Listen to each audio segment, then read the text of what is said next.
So வணக்கம் மங்களே, அப்படியே போயிரு. இன்னைக்கு ஞாயிறு, நான் உங்களோட விஜய் லோக்கல் vlogs. இன்னைக்கு எல்லாருமே குரூப்பாக இருந்து சமைக்கலாமே ஒரு சின்ன பிளான் போட்டு செம்மையா சமைக்கிறோம், பயங்கரமா ருசிக்கிறோம். இன்னைக்கு ஒரு புட்டி எல்லாரும் வாங்க. ஸோ சமைக்க வந்திருக்கோம். நம்மளோட செஃபோட மூஞ்சை மட்டும் தயவுசெய்து காட்ட மாட்டோம், ஏன்னா அவர் வந்து கேமராக்கு வைக்கப்பட்டு ஓட்டார். ஸோ அதனால் எல்லாருமே வந்து ஃபன் பண்ணி காய்ச்சிட்டு இருந்தானுங்க. ஸோ வந்து நான் வந்து வெயிலேருந்து கேமரா பிடிச்சிட்டு இருந்தேன். ஸோ அதுக்கப்புறமா வந்து அப்படியே இடவா காட்டி போகலான்னு பார்த்தா தடக்கி வடிகள் விழுந்துட்டேன். ஸோ மறக்காம நம்மளோட இன்னொரு சேனல் ஸ்டார்லஜி சப்ஸ்கிரைப் பண்ணி வச்சுக்கோங்க, ஏன்னா இன்னும் காமெடி சேனல் காத்துட்ருக்கு. ஸோ அதுக்கப்புறமா வந்து பார்த்திங்கன்னா எல்லாருமே வந்து தடவுலாம் வேலை நடந்துக்கிட்டு இருக்குது. இங்கே வேறுங்க ஃபன் பண்ணிட்டுருக்காங்க. அந்த செஃப் வந்து சமைச்சு வச்சுருக்காரு. ஸோ செஃப்னோட மூஞ்சை வச்சு காட்ட மாட்டோம். ஸோ அதுக்கப்புறம் வந்து பார்த்திங்கன்னா சோயா மீட் கொடுத்தானுங்க, சாப்பிட்டோம், சூப்பராக இருந்துச்சு. அவனுங்க வந்து ஜோக் பண்ணி ஃபன் பண்ணிட்டுருந்தானுங்க. இங்கே எனக்கு தான் தெரியும், அங்கே பாருங்கள் அவன் சிரிப்பை பாருங்களேன்.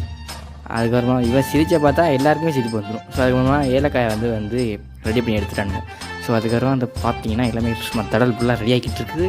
ஸோ எல்லாத்தையுமே வந்து டைம் ஆகிக்கிட்டு இருக்குது, ஏன்னா ஒரு பையனுக்கு வந்து கிளாஸ், அதனால ரெடி பண்ணி முடிச்சிட்டானுங்க ஒரு வழியாக கடைசியாக. ஸோ பெப்சி சோடாலாம் பக்கத்தில் ரெடியாக இருக்குது. இங்கே இவைகளாம் ஆர்வத்தோடு இருக்காங்க பாருங்களேன், கேட்டு வெண்டி எடுக்காங்க நிறைய. ஸோ அதுக்கப்புறமா நான் கொஞ்சமாக தான் வெண்டி எடுத்துட்டேன்.